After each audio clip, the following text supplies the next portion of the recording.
আপোনালোকৰ কেনেকুৱা খবৰ? মই বৰপেটা কৈছোঁ আন এটা ভিডিঅ'লৈ আপোনালোক স্বাগতম জনাইছোঁ নিউ ব্লগ গাইজ। আৰু জুবিন দাৰ যিখন ফটো গণেশগুৰিৰ ব্ৰিজৰ তলত ধুনীয়াকৈ আকৌ আছিল, আমি গুৱাহাটীত চাইকেল মাৰি যাওঁতে দেখিছিলোঁ আৰু সিদিনা গুৱাহাটীত যাওঁতেও দেখিলোঁ।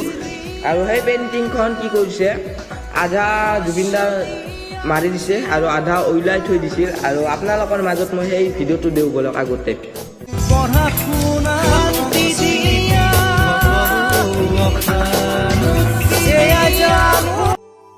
তাৰনেছ আৰু কি কৈছে, সেই পেইণ্টিংখন আৰু যোনজন দাদাই আঁকিছিল সেইজন দাদাই আৰু নতুনকৈ আহি গুৱাহাটীত আকৌ এবাৰ সেইখন পেইণ্টিং ধুনীয়াকৈ সুন্দৰকৈ আঁকিলে।